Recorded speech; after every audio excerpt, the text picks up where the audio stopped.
जय हिंद दोस्तों। चलिए दोस्तों बात करते हैं इस एक और क्वेश्चन के बारे में। इस क्वेश्चन में एग्जामिनर ने क्या कहा, borrowed rupees 1710 repaid in 10 monthly installment if each installment was 190 rupees, then find the rate of interest. यानी एग्जामिनर ने क्या कहा कि एक व्यक्ति ने 1710 रुपीज़ उधार लिए, 10 महीने के लिए लिए, और उसने वो जो 10 इंस्टॉलमेंट में उसे पेमेंट कर दिया, हर इंस्टॉलमेंट में उसने 190 रुपये दिए। तो एग्जामिनर पूछ रहा है कि जब इंस्टॉलमेंट पेमेंट की है तो उसने कुछ इंटरेस्ट भी पे किया होगा साथ में। तो वो पूछ रहा है कि किस रेट ऑफ इंटरेस्ट से वो इंटरेस्ट पे किया। तो जब भी इस टाइप का क्वेश्चन करते हैं हैंडल, सबसे पहले हम ये देखते हैं कि हमें कितना अमाउंट पे करना है। तो यहाँ पर देखिए 1710 अमाउंट तो उसने उधार लिया, ये तो पे करेगा करेगा, प्लस 1710 इंटू में rate of interest R/100 into में कितने महीने के लिए 10/12, ये उसने टोटल इंटरेस्ट पे किया होगा। यानी कि ये अमाउंट पे तो करेगा साथ में इतना इंटरेस्ट पे करेगा, यानी कि टोटल ये अमाउंट उसे पे करना है। बट पे किस में करना है? इंस्टॉलमेंट में। तो इंस्टॉलमेंट में निकालने के लिए क्या करें, जो टोटल इंस्टॉलमेंट दे रखी है, नंबर ऑफ इंस्टॉलमेंट 10, इसको ईच इंस्टॉलमेंट से मल्टीप्लाई कर दीजिए। तो ये कितना आ जाएगा? 1900।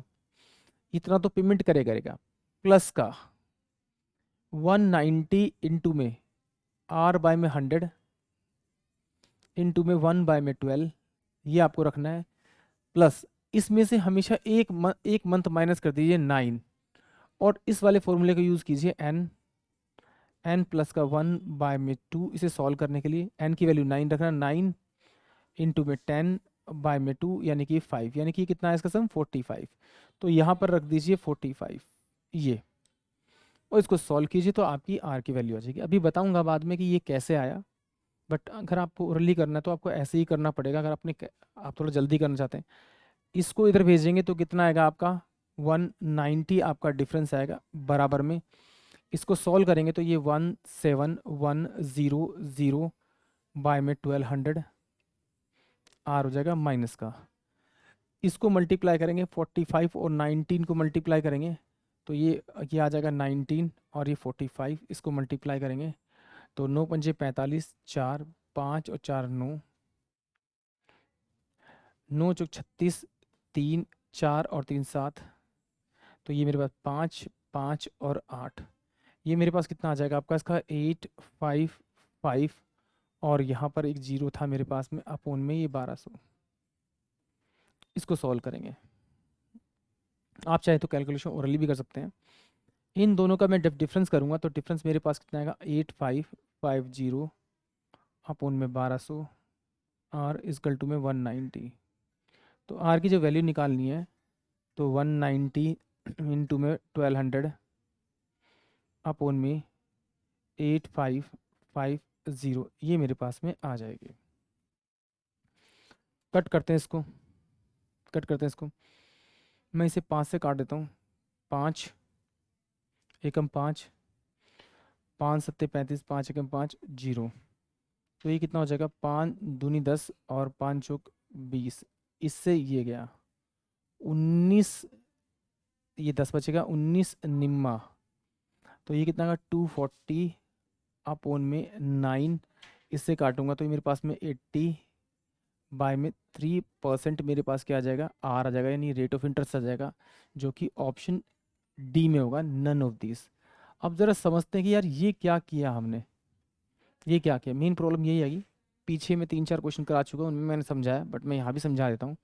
देखिए ये मेरे पास टोटल पहला महीना था, ये दूसरा था, ये तीसरा था, ये चौथा था, ये पाँचवा होगा, ये छठा होगा, ये सातवां होगा, आपका आठवां, फिर नौवां होगा, फिर 10वां होगा। तो पहले मंथ तो इसने कितना पेमेंट किया होगा? 190 रुपीज़ पेमेंट किया होगा, तो ये बिना इंटरेस्ट के होगा, क्योंकि पहली जो किस्त होती है वो विदाउट इंटरेस्ट होती है। दूसरी में 190 प्लस का 190 इंटू में रेट मैंने माना था R/100, और कितने मंथ था? 1/12। सेम 190 प्लस का 190 इंटू में R/100 इंटू में 2/12। फिर तीसरा 190 प्लस का 190 इंटू में R/100 इंटू में 3/12। सेम ऐसे ही 190 प्लस का 190 इंटू में r बाय में 100 इंटू में कितना 4 बाय में 12 सेम 190 प्लस का 190 इंटू में रेट ऑफ इंटरेस्ट r बटे में 100 इंटू में 5 बाय में 12 सेम 190 प्लस का 190 इंटू में r बाय में 100 इंटू में 6 बाय में 12 सेम 190 प्लस का 190 इंटू में r बाय में 100 इंटू में 7 बाय में 12 190 प्लस का 190 इंटू में r बाय में 100 इंटू में कितना आपका 8 बाय में 12। तो यहाँ लास्ट में देखिए 10 मंथ है तो ये 190 प्लस का 190 इंटू में r बाय में 100 इंटू में 9 बाय में 12 आ गया। तो देखिए जो यहाँ पे मैंने लिखा था ये 1900 लिखा था वो इसी वजह से लिखा था। देखो ये 1 1 2 3 4 5 6 7 8 9 10 ये तो 10 इंस्टॉलमेंट में इसने इतना पेमेंट किया होगा। कितना किया होगा 1900 की पेमेंट किया होगा। अब बात करेंगे इसकी।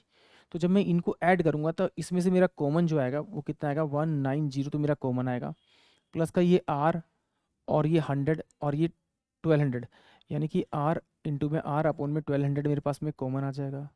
ब्रैकेट के अंदर क्या बचेगा मेरे पास में पहला मंथ दूसरा मंथ तीसरा मंथ चौथा मंथ यही मेरे पास बचेगा। तो 1 प्लस का 2 प्लस का 3 प्लस का 4 प्लस का 5 प्लस का 6 प्लस का 7 प्लस का 8 और प्लस का 9 ये बचेगा। तो ये 1900 r बाय में 1200 इंटू में सॉल्व करेंगे तो इसको अगर जोड़ेंगे तो ये जोड़ने के बाद जो बनेगा आपका वो 45 ही बनेगा। आप इसको डायरेक्ट सोल्व करके यहाँ रखना चाहते हैं तो जिस तरह से मैंने पहले बताया उस तरह से कर सकते हैं, नहीं तो आप इसे ब्रीफली इस तरह से कर सकते हैं। आई होप आप सभी को क्वेश्चन समझ में आया होगा। जय हिंद, जय भारत।